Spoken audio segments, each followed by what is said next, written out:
Kembali lagi bersama English with Zamara. Kali ini kita akan melanjutkan materi kita ke skill TOEFL yang ketiga, yaitu mengenai appositif. Materi ini masih merupakan lanjutan dari rangkaian materi one clause sentence, dan untuk memahami dengan lebih baik disarankan untuk menonton 2 video yang sebelumnya.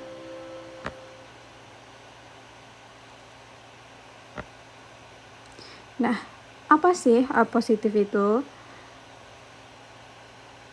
Appositif adalah noun atau kata benda atau subjek atau kata ganti orang yang muncul sebelum atau sesudah noun atau kata benda yang lain, dan biasanya terpisahkan oleh tanda koma.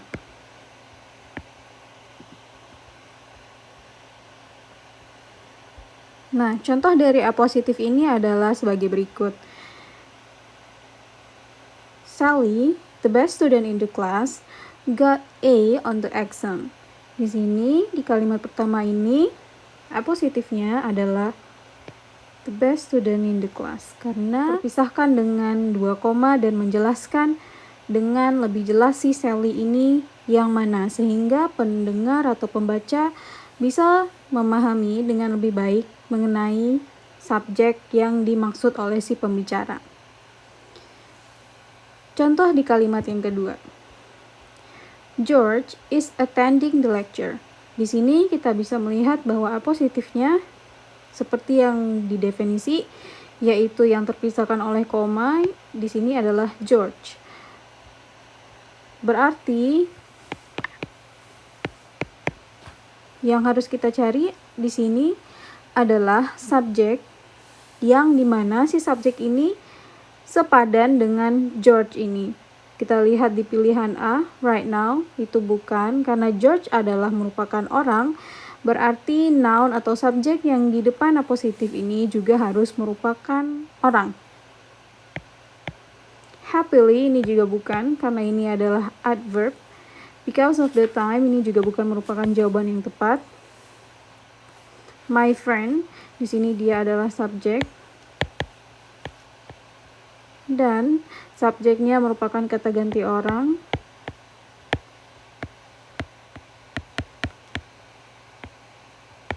Dan dia sepadan dengan si George ini.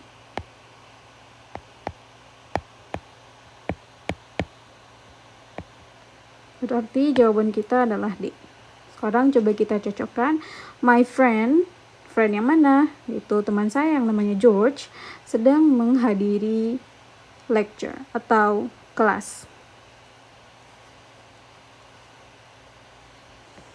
Nah, ketika kita berhadapan dengan tes TOEFL dan menemui soal yang berkaitan dengan appositif ini, yaitu jika kita menemukan kalimat dan di kalimat tersebut ada kata-kata yang terpisahkan dengan koma yang menjelaskan kata benda sebelumnya ataupun sesudahnya, maka yang perlu kita perhatikan ketika menjawab soal seperti ini adalah yang pertama harus ingat kembali bahwa satu kalimat tunggal hanya terdiri dari satu subjek dan satu verb.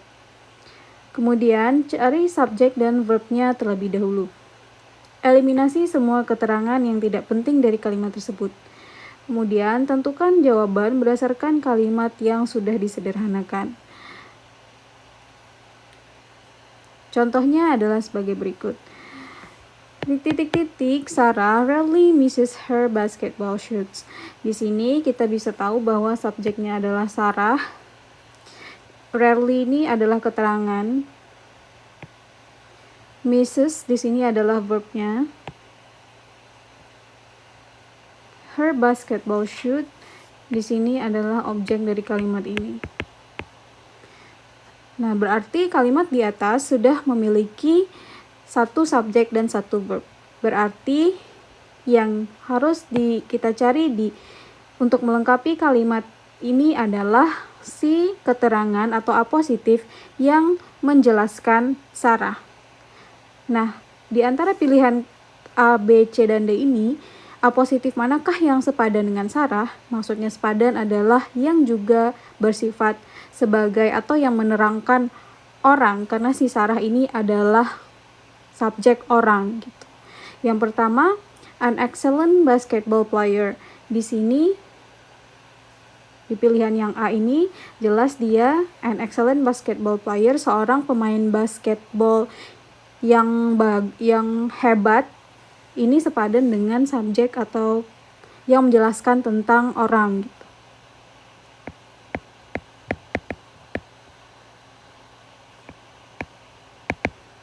Yang kedua, an excellent basketball player is. Di sini jelas salah karena di kalimat kita di atas sudah ada verbnya dan kita tidak butuh lagi to be atau verb di apositif kita yang melengkapi kalimat di atas itu. Yang C, Sarah is an excellent basketball player. Di sini juga salah karena di sini bahkan ini sendiri jawaban yang C ini merupakan kalimat yang lengkap, yaitu di sini adalah ada subjek, ada verb dan ada keterangan. Jadi ini juga bukan apositif yang kita cari. Yang D, her excellent basketball play. Di sini juga merupakan noun clause. Bisa jadi ini merupakan jawaban dari apositif yang kita cari. Akan tetapi karena si apositif yang di depan ini harus menjelaskan si Sarah ini, dan her excellent basketball play ini bukan menjelaskan mengenai orang, melainkan kemampuan orang tersebut. Berarti pilihan yang D ini tidak sepadan dengan noun atau subjek yang ada di depannya. Berarti jawaban D ini salah. Berarti jawaban dari soal ini adalah A.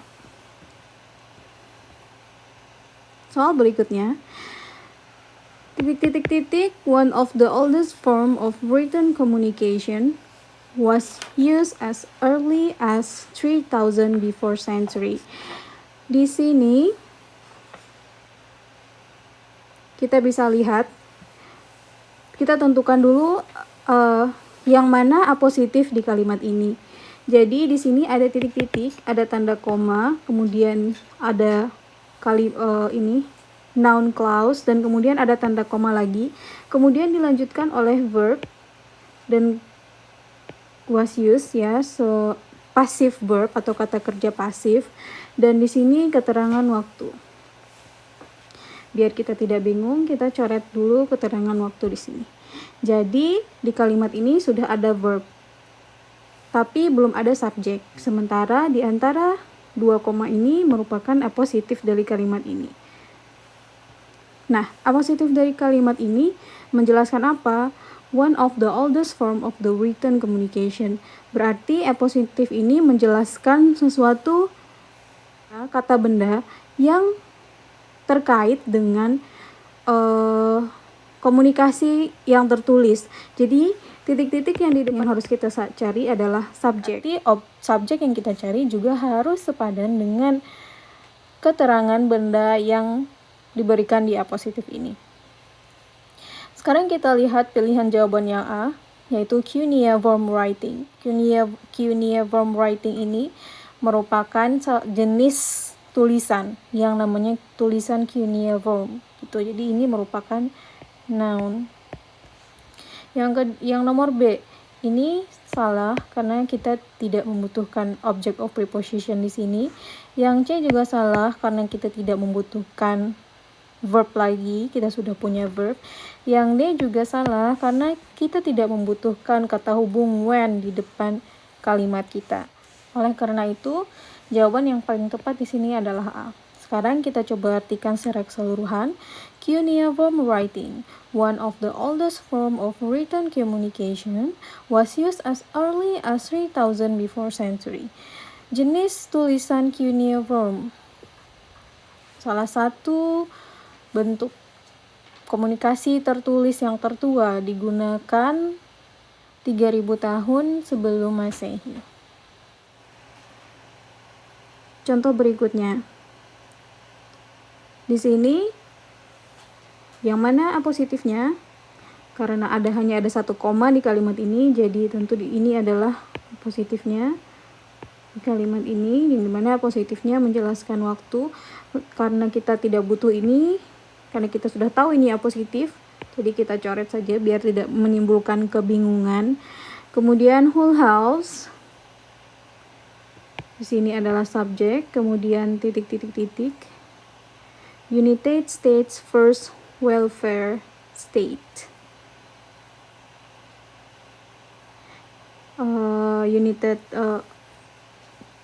Negara state yang pertama di United States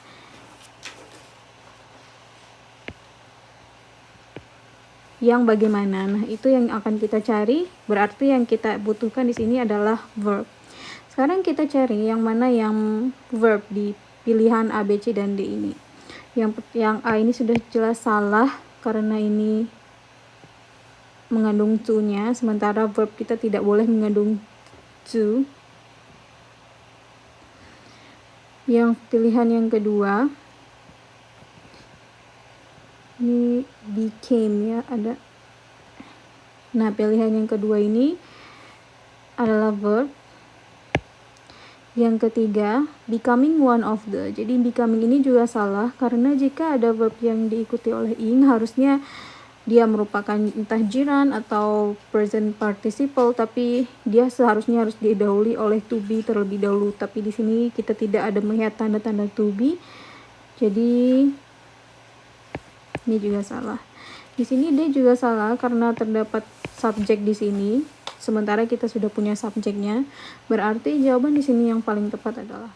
Jadi, whole house became the United States first welfare state. Jadi, si whole house ini menjadi negara bagian pertama yang sejahtera di United States pada tahun 1880-an. Nah, sekian penjelasan materi positif kali ini. Semoga bisa membantu dan menambah pengetahuan teman-teman semua tentang berapa structure dari tes TOEFL. Sampai jumpa lagi di video yang berikutnya mengenai present participle.